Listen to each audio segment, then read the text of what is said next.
McDonald. We have another minute or so before we need to get started. Being said, it's 2 o'clock, so we're going to get started. Welcome everyone to the Turkey Trot Race Day Masterclass. We're going to go over a number of things that'll help you with your race day experience. This is mainly geared towards race directors. There will be some timer things in here, but the timing, scoring, and results side, if you do have additional questions about that, feel free to shoot me an email, and we can go over those at another time. So Thanksgiving Day, in case you don't know, is the largest running day in the United States. And with RunSignup alone, there are 408 races with registration open. 150 of those have Race Day online registration open, and just shy of 6,200 morning of registrations. So we're seeing, 423,000 people from RunSignup only events racing on Thanksgiving morning. So this is a large portion of the US is out and active. So how do you set yourself apart? How do you have a great day? For those of you that have been to our symposium, you've seen this diagram on the right. We're not going to talk about all aspects, like I mentioned. We're gonna pass over results and scoring. However, we are going to talk briefly about bib assignment and how to simplify that process. Race day registration, which can obviously increase revenue if you're taking money that day, and hopefully decrease the workload for you. We're going to go through the check-in. Specifically, we're going to focus on the app. We have had a question about checking people in via laptop, and the answer is yes. You can use web check-in, or if you're using a Chromebook, you can also use the check-in app on that Chromebook. So we're going to go over briefly the race day photos, how you can provide free participant photos efficiently. And then we have Shelly Harris on as well, who's going to talk about RaceJoy, which is our live GPS tracking and cheer sending application. So before we go into much more, we're going to talk about bib management. So with bib management, there are a number of different ways to do it, so we're not going to go into each one. But why use RunSignup Bib Management? Number one, you can streamline the process. One way of doing this is by sending personalized emails, which we'll go over in a minute, letting registrants know their bib number. This does sync when you set this up. It syncs with the Checkin app. The cache is around 15 to 20 seconds. So if you do assign a bib number, it can take up to 15 or 20 seconds to show up in the Checkin app, but it is in there, which is great if you're doing something like dynamic bib assignment. It also gives you the option to automatically assign when someone registers, which removes the need for you to download and upload. So if any of you guys score on a different platform, you might be used to that, having to download all the data and then sort it the way you want it, and then put in the bib numbers and then import it into your scoring platform. And so this can hopefully help alleviate some of the touching, if you will, the need for you to handle the data so much, because as I think all of us know, the more we as people handle the data, the more errors can happen. So this automation can help clean up some of the errors. And then, as noted, the speeding up of packet pickup, we'll go over how to do dynamic bib assignment with specifically with the Checkin app, but you can also do that in web check-in. So one thing to consider, especially right about this time, which we're about 5, I think, weeks out from our Thanksgiving holiday, it might be 6, but it's to start having these conversations. If you're the timer, talk to your race director. If you're the race director, have a conversation with your timer, because who's responsible for assigning the bib? It is race dependent. In some cases, the timer does it. In others, the race director. In either scenario, you've got to be talking to each other and letting each other know what sequence is going to be used. And the purpose behind that is, if the race director is ordering custom bibs, the timer may need to know what sequence so they can order the corresponding tags, if you're using disposable tags on the back of the bib. If the timer's providing the bibs, then I mean, you as the race director, you'll need to know that so you don't stress about it. And you also know what bib numbers are being assigned. So again, communication here is key. So if you've never done bib assignment within RunSignup before, the place you go to it, and we'll have a number of these type of images from your dashboard. You're going to go under Go RaceDay. You're going to click Bibs, and you're going to click Assign Bibs and Chips, which is this right here. Go RaceDay Bibs, Assign Bibs and Chips. Bib validation, we're not going to go into too much, but basically if you turn on bib validation, it disallows the ability to reassign a bib number. So if you allow for people to defer or to cancel their registration, that bib number would no longer be assigned to another person. This is a great thing to turn on if you're customizing your bibs, like putting Josh on the front of it for, you know, Josh, whatever Josh's last name is. And that way, that bib number 123 that has Josh's name on the front, when he decides, you know what, I'm, you know, going somewhere else for vacation, I'm not going to be there at the race, it won't reassign bib number 123 to someone else. We also under this have the build bib labels, and this is a great way to quickly and efficiently build out bib labels that you can then print onto. I think most people use Avery labels that have about 30 labels on each sheet. So if you do click on the Assign Bibs and Chips, this is the screen that pops up. You have a number of different options. Again, we don't want to go into this right now. It's about another 30 to 45 minute long conversation to go into each one specifically and how to do each one. However, just a brief overview of these. Assign bib numbers at time of registration. This is used to auto-assign when someone registers. So the first person, if your sequence, let's say it's 101 to 500, the first person to register gets bib number 101. The second person gets bib number 102, and on and on and on. You can have two sequences per event, and you can have the events like the 5K and the 10K share sequences, and you can set it so they don't assign a 101 to both the 5K and the 10K. So assign bib numbers. This is where you can use alpha or age, first name, last name, however you want to set it up. You can assign by bib numbers. This is very similar to what you would be doing if you're already assigning bib numbers by any kind of alpha sequence. The thing to remember on the assigned bib numbers is it doesn't move forward after you assign. So if you set it up the way you want to and you click assign bib numbers, then it's going to assign everyone that's registered up until right now when you click the button. Anyone after that is not going to have a bib number assigned.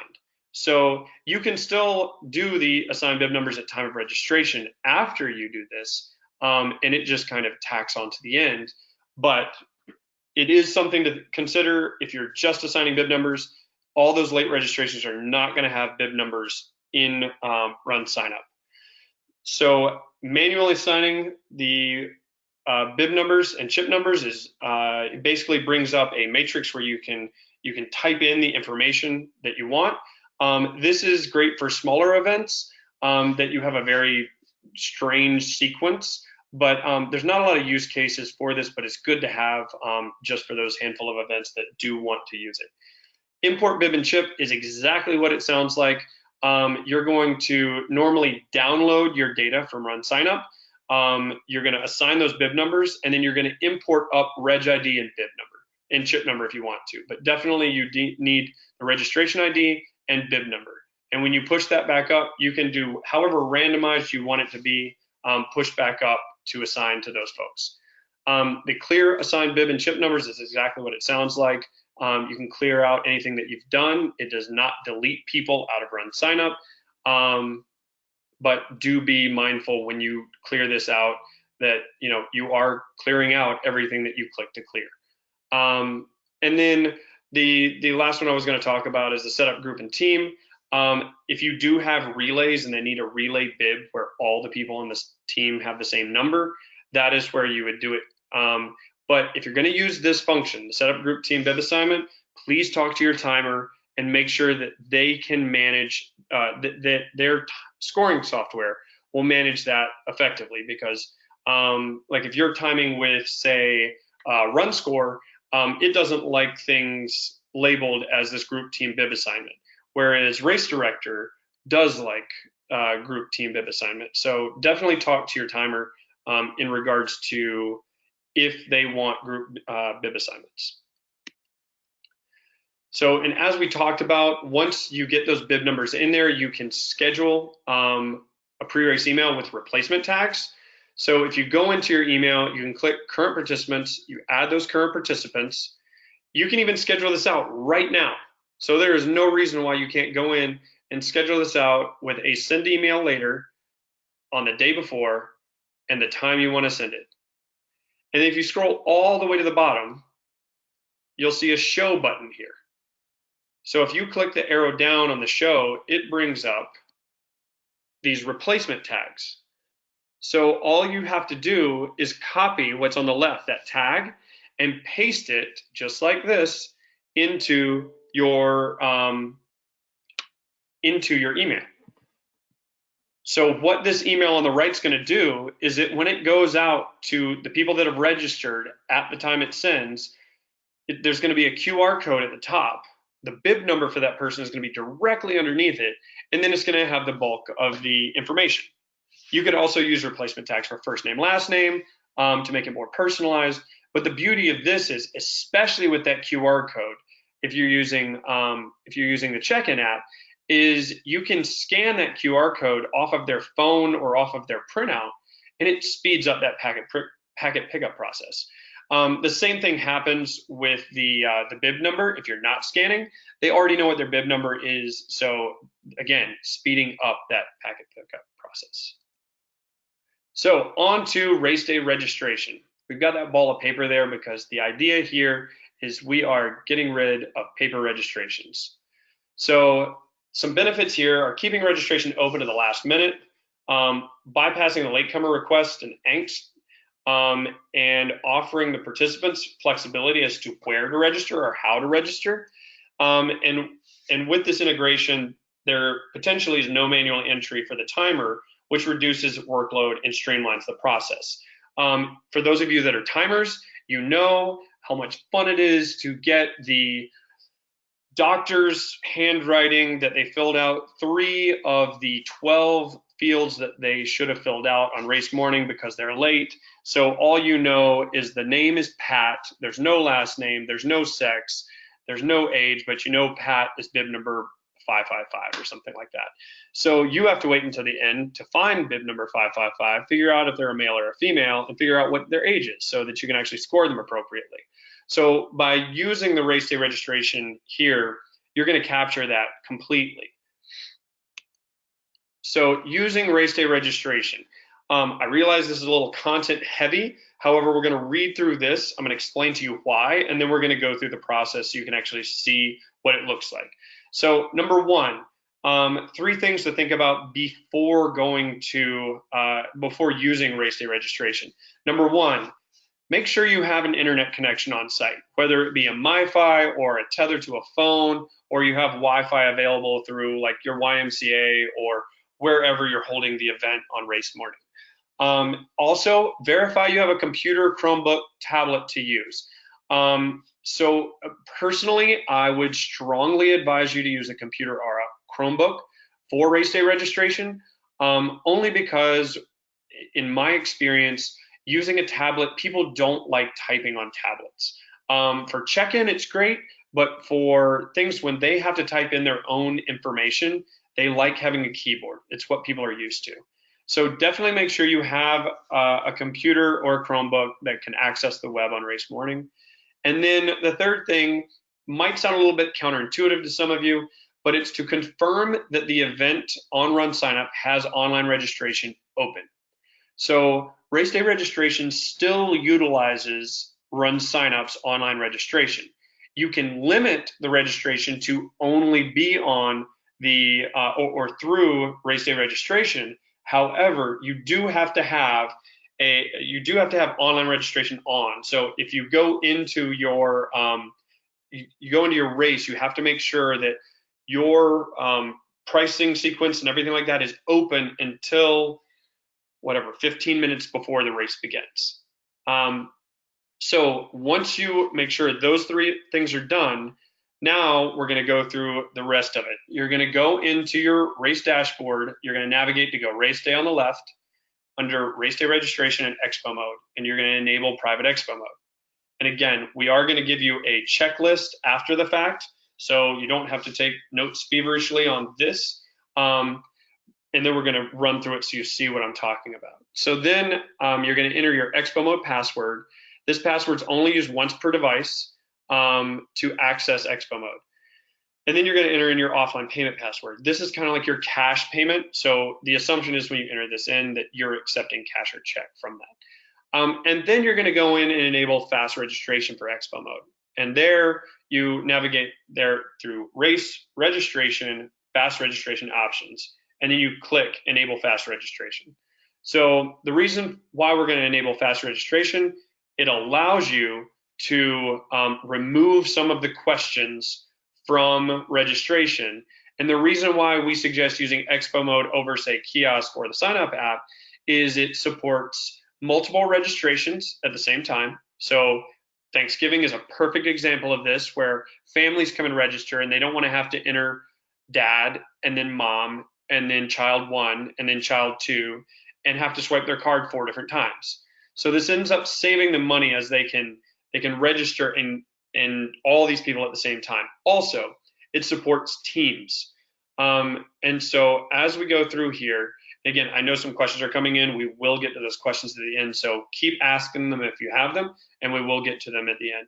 So like I said, you're going to go into Go RaceDay, RaceDay registration, and expo mode. And once we go there, we're going to enable private expo mode, and we're going to add in our expo mode password and our offline payment password. So this link right here at the top, after you save this, this will be the link to get to expo mode. What I normally suggest is taking care of the entire setup and then copying this link and pasting it in another browser. If you click this link directly, it will take you from where you currently are to the private expo mode, which is no big deal, but then you have to press back to get back to your dashboard. So once you save this, and again, enabling private expo mode means that people can still register online. And that can take some of the pressure off of you on site. So allowing registrations only through the kiosk, sign up app, or private expo mode, by clicking this button, you limit their ability to register anywhere else except for on one of these types, which we're currently explaining private expo mode. So here's your expo mode password. Again, this you'll only enter one time per device. So if you've got 4 Chromebooks, you'll enter it into one time per Chromebook, and that's just to log into the expo mode. From there, your offline payment password, this is where you're gonna only have your registrar or treasurer or whomever is taking the money. And we'll get to this in a second, but this is private and only the people taking the money should know this password. And then you save the changes. If you do want to show bib assignment at the time of registration, you can, and you can restrict it to certain events if you don't want people to be able to use expo mode during the process. So after we set up expo mode, we go to race, registration, and fast registration options. There's multiple fast registration options, so you do need to make sure you're going to expo registration and you enable this. And so what this shows us right here is it allows you to skip certain fields. Again, race morning is about getting people registered as quickly and efficiently as possible. So personally, when I enable it, no matter what, I click this button, allowing participants to register without creating an account. This takes the need out for them to enter in their email address twice, and they aren't asked for a password. Again, my personal preference, I'm never going to mail you anything, so I remove their street address. I also am not going to call you. I'm going to remove their phone. I am going to remove store fundraisers. Why fundraisers? because we're not fundraising on race morning. I don't remove donations, but removing fundraisers, that is allowing them to become a fundraiser. Now, if your fundraising goes year round, maybe you do want them to become a fundraiser, but it's usually not something that people are going to be setting up on race morning, as it is, or it can be a lengthy process. A lot of times I'll remove sensitive data collection, result notification, and file uploads. I do personally leave on add-ons and giveaways, and I always leave on donations. Now, keep in mind with the giveaways section, you either need to do one of two things. You need to, if you're using this registration up until race day, you need to turn off or remove the ability to sign up for giveaways, or I would strongly advise you to use the inventory setup. And I believe I have that in a couple more slides. So that's so that you don't have someone register on Expo mode, sign up for a small, even though you don't have very many smalls left, they walk up and get the small, and someone that registered 6 months ago doesn't get the small. So then we save these settings, and now we're ready to go. When we click that link that I talked about on the Expo mode, it takes you to this page. So this is where you put in your Expo mode password one single time, and it brings up this, which is exactly what we said. We want first name, last name, email, date of birth, sex, and I leave zip, city, and state. Why? Because if they type in their 5-digit zip code, it autofills their city and state. And in due time, you may want to run CRM reports off of zip code. And if you don't have that information there from your walk-up registrants, you no longer know who's registering and where they're from. So once they get through the entire registration process, they do have the ability to apply their offline payment code. There's also the ability to apply coupons for this specific event. We didn't have any coupons. And they can enter their credit card information. So you don't have to have a Square or a Stripe or something like that there for credit card swipes. All of this financial information with credit cards is captured within your RunSignup dashboard under your financials, so it makes things a little bit easier for post-race accounting. Now, if you do enter in that cache password, the processing fee goes away, and we're assuming that you just took $5. And so your registrar or treasurer would type in that offline payment code, you would hit apply, and this is what it would look like. And then they would hit confirm $5 payment. Again, if you type this in and hit apply, we're assuming that you've been paid for this entry. This person, after hitting confirm payment, is going to be in the race just like they paid online. So again, the giveaway inventories is under race, giveaways and add-ons, giveaway inventory, and you can set the giveaway inventories for what you actually purchased. The purpose of doing this is managing expectations during registration. So again, keep in mind that if you are going to use the race day registration, I would strongly advise you to add a no shirt option, put in your t-shirt inventories, or turn off the ability for race day registrants to pick their t-shirt size. So on to race day check-in. So RaceDay Check-in app, and in my personal opinion, the Check-in app is the coolest thing that RunSignup has, hands down. It's just my personal feeling. I love this thing. I think it's awesome. So it improves your race site logistics by quickly allowing you to scale. It reduces the number of volunteers that are needed at packet pickup, and it has an automated integration with RunSignup's basically all of our entire suite. So everything's more efficient. So some of you might not have used RunSignup for the past couple of years, and you have a black check-in app. Like, oh yeah, this black check-in app's pretty cool. So that black check-in app is version 1, and I would strongly advise you to delete it and download this one. This one came out about 1.5 years ago, and it is the current supported check-in app. So same thing as with our registration, ensure there's an internet connection on site, and then verify you have a Chromebook, tablet, or phone to use with the app. If you have an older Chromebook without Google Play, then you can still use the web check-in functions, but we're going to be talking about the check-in app. And then you need to download the RaceDay check-in app to your device. So once you have it on your device, if you go into the app and you search for your event, the first things you're going to say is, I don't see my event there. It's broken. It doesn't work. Well, you actually need to go onto your race dashboard on RunSignup, navigate to Go RaceDay on the left, go to RaceDay Check-in app. You need to enter in a shared password, and this password is going to be used for each device that logs into the app to check people in. And you're going to need to ensure the check-in is enabled for the dates needed. Now, I can tell you right now, you can go into RaceDay Check-in on the Checkin app and set up everything right now. No one is going to try to break into your Checkin app. It's password protected, and you can go back and turn it off and all the settings will stay. So the thing is, you need to do this before race morning. So once you ensure the check-in is enabled for the dates needed, you're going to open the app, log into your event, and update the settings. And the way to do that is you search for your event name, click your event, enter your password, and then at the top left, you're going to see 3 lines. You're going to click Settings. You're going to change or update the presets and upload your configuration to the cloud.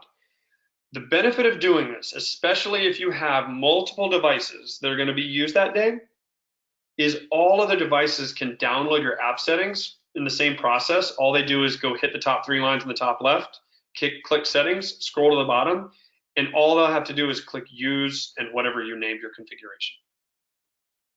So if you haven't used the Checkin app since last year's event, I would also suggest when you go to the home screen of the app, clicking in the bottom right, the gear, and deleting the database. And that clears out all previous participants. If you use the app regularly, it clears itself out.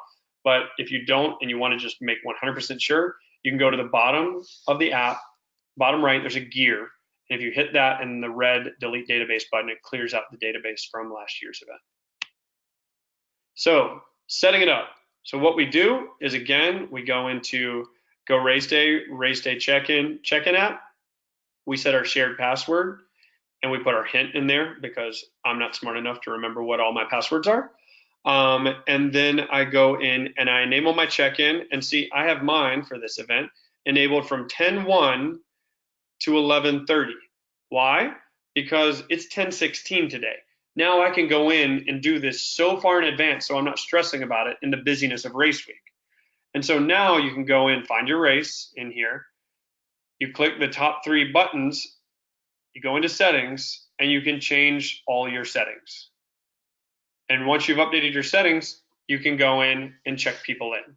If you've not used the app before, this is what it looks like. With these settings, we can go in and say they're not checked in, their bib number is 23, their age is 39, and their shirt size is large. You can remove these as needed. So there's a lot of information on here. I'm not going to get into too much detail with this, but for individual, as most of the races on Thanksgiving Day are 5Ks, I would require a bib if you're timing it. Skip group bibs. Personally, I require the waiver, bib number, and age if you're dynamically assigning. Otherwise, I actually hide the age so my volunteers don't get confused by seeing that Wonder Woman is 39 and accidentally giving her bib 39.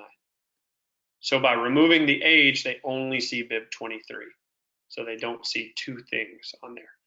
I like to see gender and giveaway, and then all of these are kind of personal preference. So with these settings, we can go in and see all the settings that are available. Again, if you have different events, you can have different presets. And at the very, very bottom is where you upload your configuration. So if you hit add a preset, these, and I kind of did the scroll down of chip number at the top and bottom here. So you see where it's giveaway. So there are a lot of different things that you can add or modify in the presets. So go in and again, register yourself for your event and then play with Checkin so you make sure it acts like you want it to.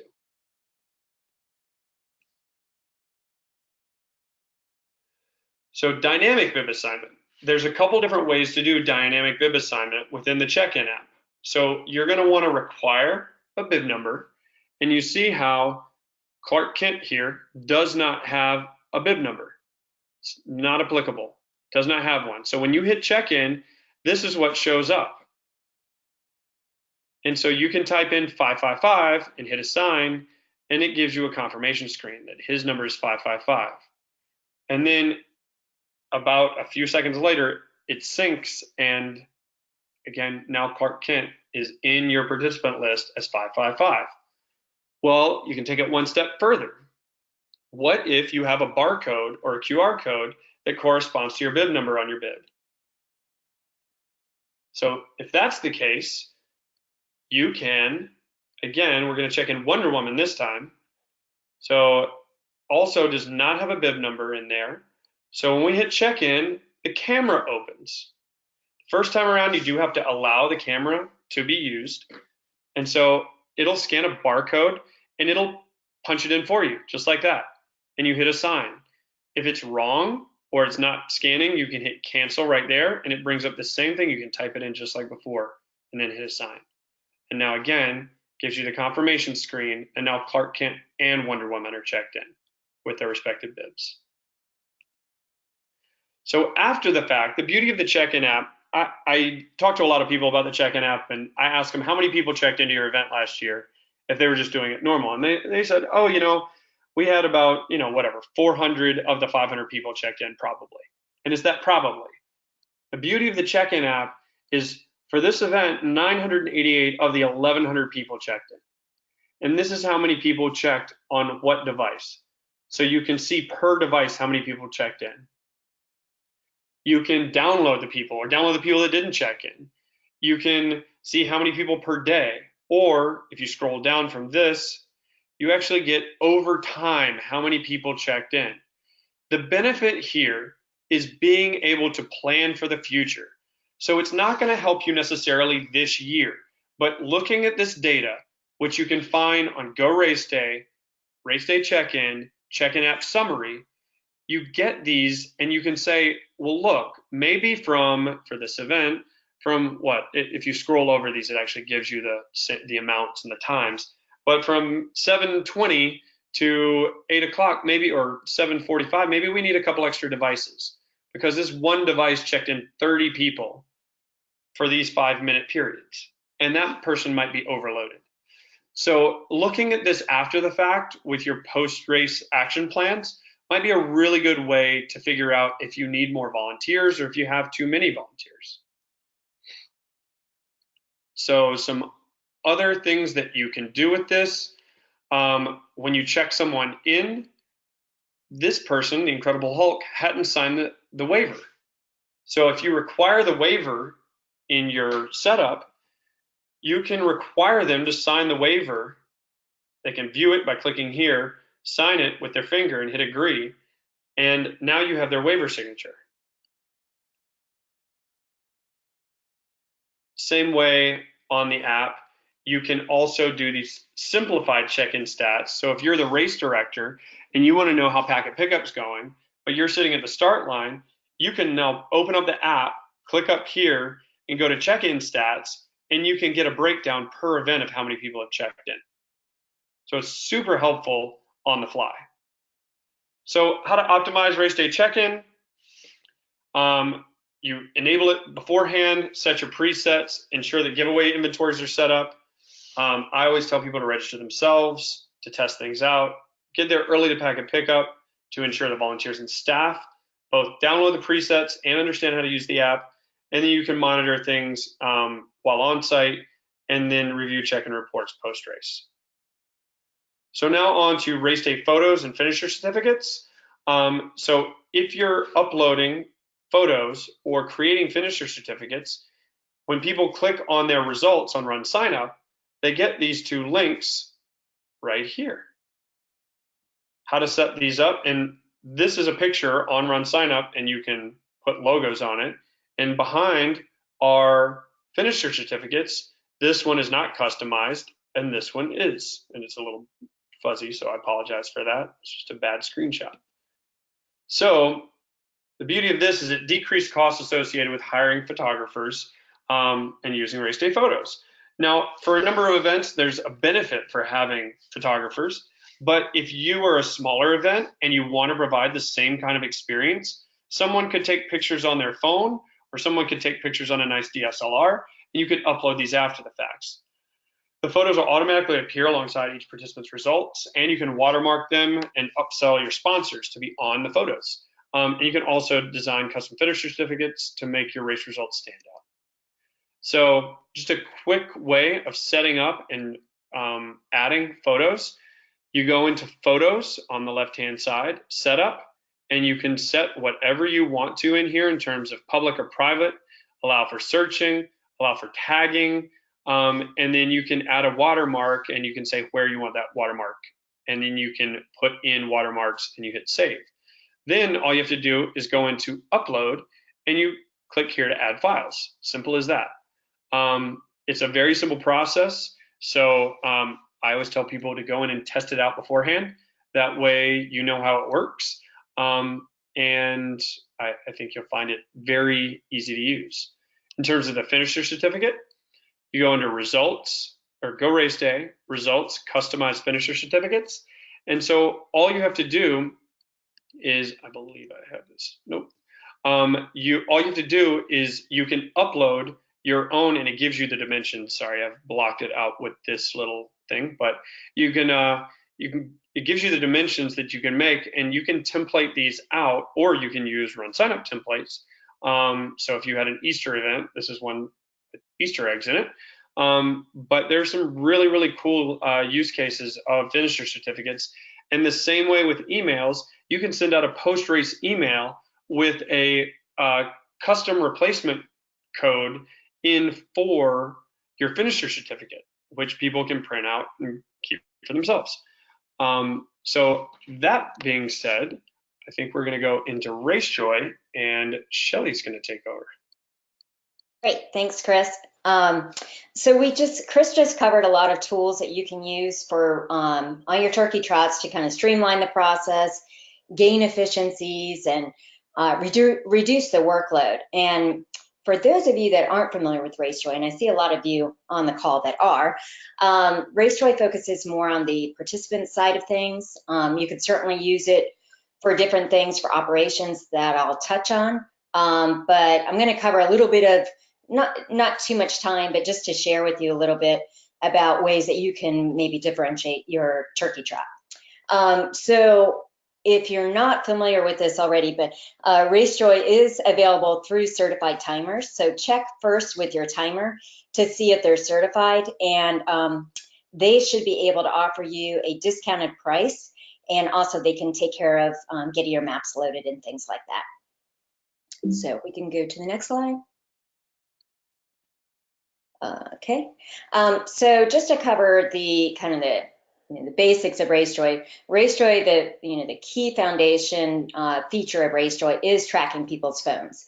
So the way it operates is that people will download the RaceJoy app, and then they access your event in the app.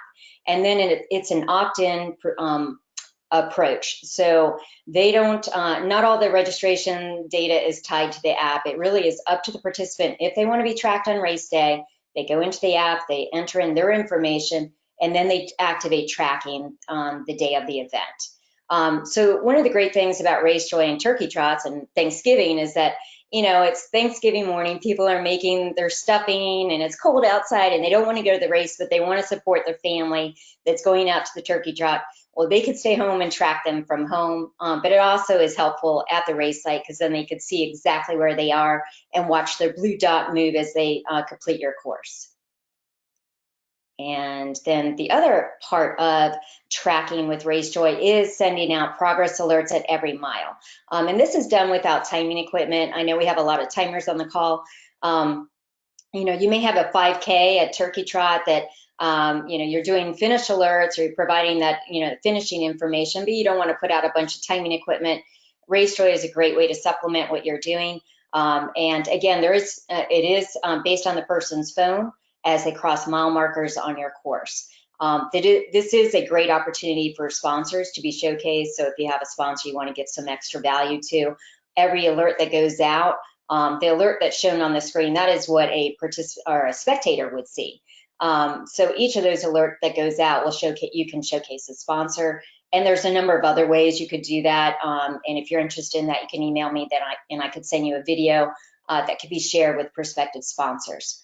And then the participant will receive those alerts in audio format, so they don't have to look down at their screen. So the other aspect of RaceJoy, and really this is key for turkey trots, and especially for like the shorter distances, the cheer aspect of RaceJoy is really what they're going to be interested in. We have a lot of fun Thanksgiving cheers that they can use, along with many like just kind of campy cheers that they could send to one another. And so they could send this during, before race day, the day of, and afterwards.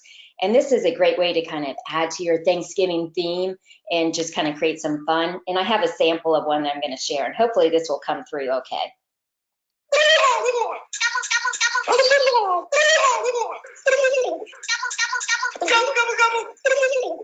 So, the cheesier, the better. People love it. And especially on themed events like Thanksgiving or turkey trots, you'll see the cheer feature gets heavily, heavily used. So, and then the other aspect of this is geo cheers. So this is where you could place sound files to play at certain points on your course. And what this is showing just kind of examples of things that you could do, but you can have, just even a statement that you type in that gets played in audio format, something like making room for some serious mashed potatoes, or gobble gobble, you got this. But you can also just, record sound files that you want and upload that, whatever you'd like to have. We do need to get these in within like 2 weeks prior to the race.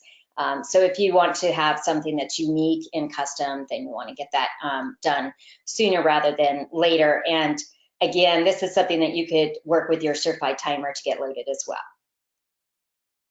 And then, so the other aspect of this, that all those features were more focused on the participant and the spectator and how that, what their experience is with the app. But then you can use RaceJoy again for that race day type of tool to track your staff, to track your volunteers, and any participants that are using RaceJoy.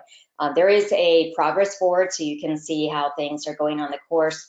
Most events will use RaceJoy to track the lead and tail vehicle, but you can certainly track volunteers as well. And you can dial in on a specific individual to see what their performance is, and that's what's showing up on the screen. And then the other aspect is race communications. So this is definitely important for, this time of the year. We start having weather issues, and with you might have a delay with your course, or there's something that you have to change with your course. It's a great way to communicate to everybody instantly any pressing information about your course. So this would go to anybody that's accessed the app, either the participants or spectators. And this is showing on the screen kind of official race news that you could send out, and you can access through your dashboard and RunSignup under the RaceJoy section. And you can send out anything that you want, information, links, and so forth.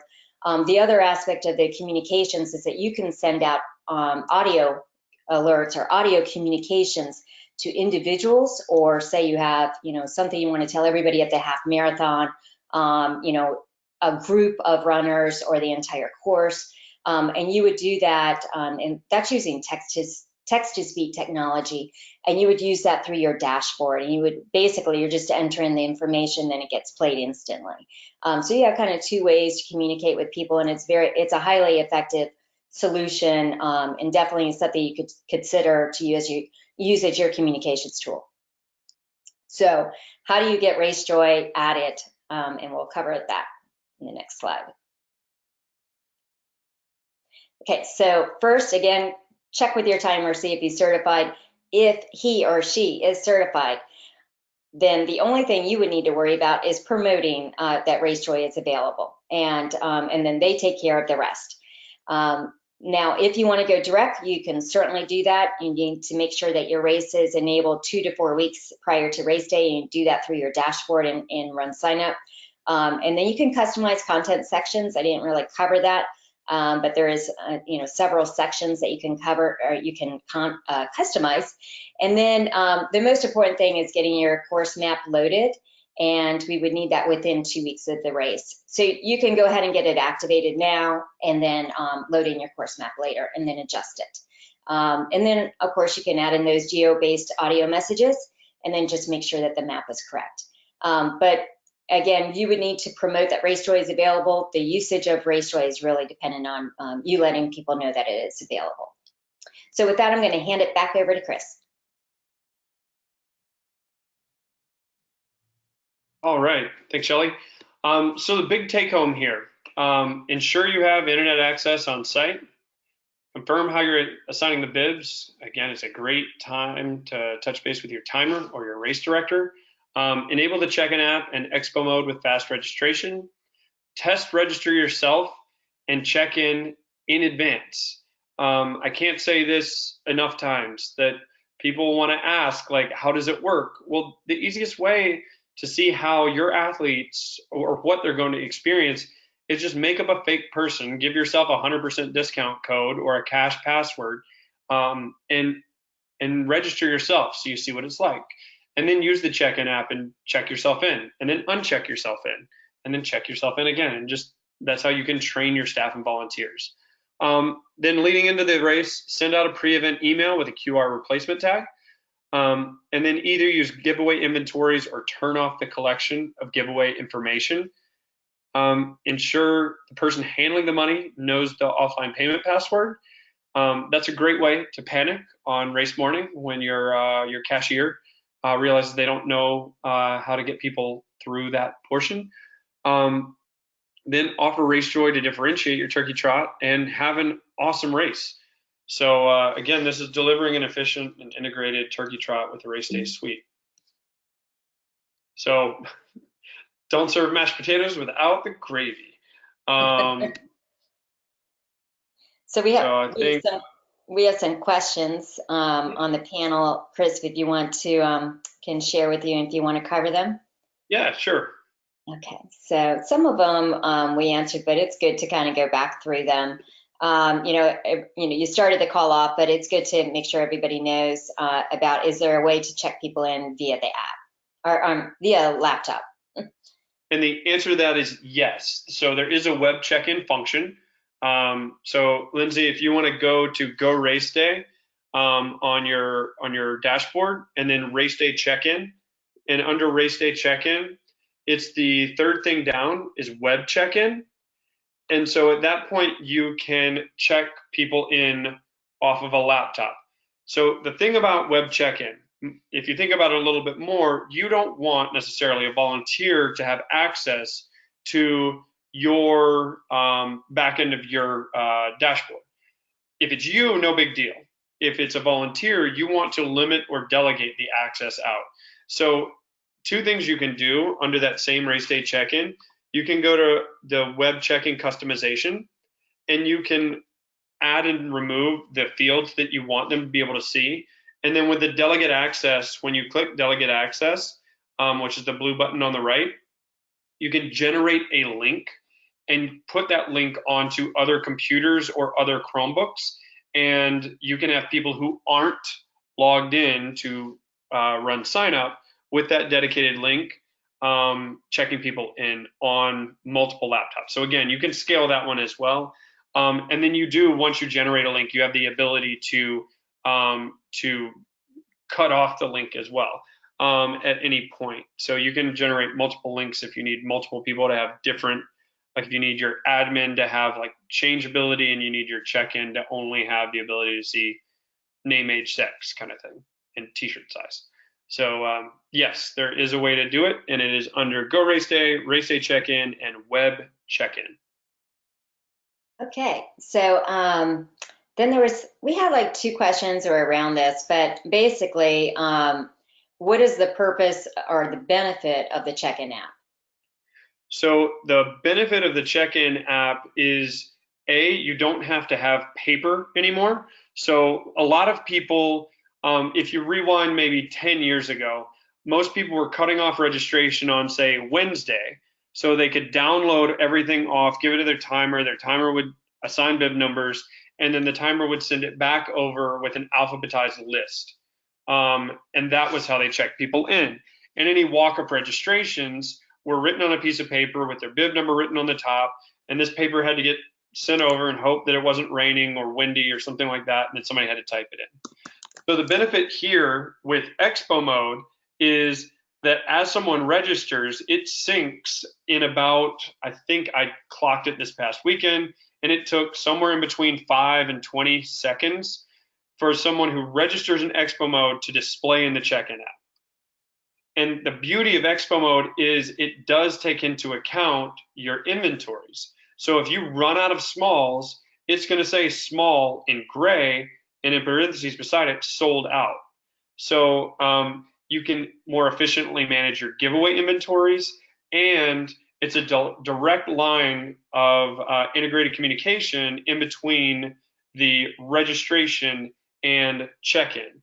Because the moment you print out that piece of paper with your alpha list, it's aged, because somebody could register right after that, and they're not going to be on that paper form anymore. So that's the real benefit, is that it allows you to continue registering people online and have an accurate participant list. Yeah, and it allows you that bib assignment is pretty cool. Yeah, I would say also, I've seen, races use it to kind of see at a glance quickly how many people have checked in and how many do they have left to come in. So they can kind of manage, how many volunteers do we have? Are we going to have a surge? And also, as Chris said, show the trends of, this is our check-in trends that we had in the past. So you can manage the kind of workload or people that you need. And then, one of the other things I've seen people use it is to kind of look up bib numbers and things like that. So it's a good, if it's all integrated, then you have the bib numbers already in there. So I think someone else asked, in Expo mode, does it ask about shirt size and does it keep an inventory? Yes, it does. So that is something that is asked. Yeah, and then someone said, can you use QR codes to check in participants if you do dynamic bib assignments? That's a good question. Yes, and the answer is yes. You can use QR code both on the pre-race email to check them in, and you can use a QR code printed on the bib. So if you get custom bibs made from your bib manufacturer, you could ask them to put a QR code on the bib that corresponds with that bib number. And so not only can you use it to check people in, you can use it to assign the bib with the Checkin app. Okay. So Katie asked, how do you know what the 2 passwords are? So you are assigning those passwords. So I'm not sure which 2 passwords we're talking about. Yeah, I'm not sure either. I'm not sure. Katie, if you want to get with us afterwards, we can dive into that a little bit deeper. One of the questions was, can credit cards be used in Expo mode? And the answer is yes, but not with a swiper. Correct. And then someone asked what certified, RaceDay certified means. That is where a timer has gone through the RaceDay certification training classes that we have, and they've gone through a full day of training focusing specifically on these RaceDay products, with a heavy emphasis on RaceDay scoring and on RaceJoy. After they've gone through that program, they can now offer RaceJoy to races. So the next certification, if you're interested and you are a timer or event management company, is at the Winter Symposium, which is in January in Orlando. And let's see, Mary, can you use this just to organize a social run for your community? Not worried about time, just want a registration process with waiver and t-shirt purchase option. Price would only be to cover the shirt. The answer is absolutely. You would set up, so you wouldn't set up something just for this. You would set up an event on RunSignup. And as soon as you set that up, you have access to all of these tools. So you could still use the Expo mode the moment your registration goes live. You can use Expo mode, private Expo mode, and fast registration to register people for that social run.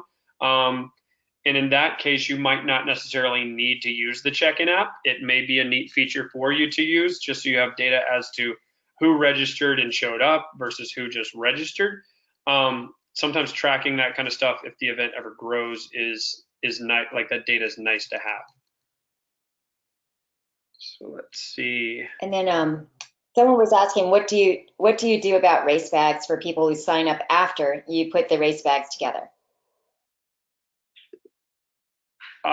Normally, personally, I don't usually make the race bag with personalized stuff in it. So my suggestion on a race day type of setup is to have 3 separate sets of things. One is your race bag with all your goodies and like your free candy or free koozie or whatever your sponsors gave you.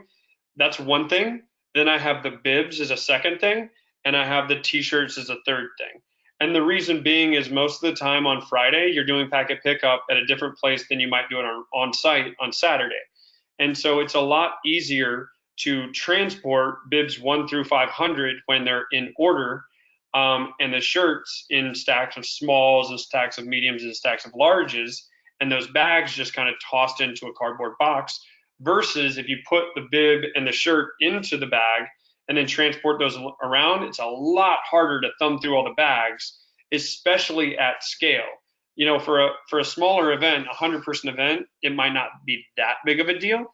But if you have a 500-person event, thumbing through 500 bags to find bib number 101, and then ensuring that the small shirt didn't fall out into bib number 102's bag,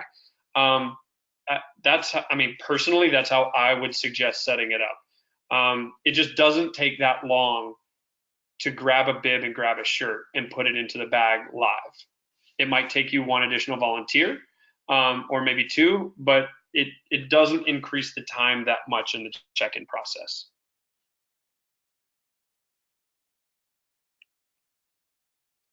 Let's see.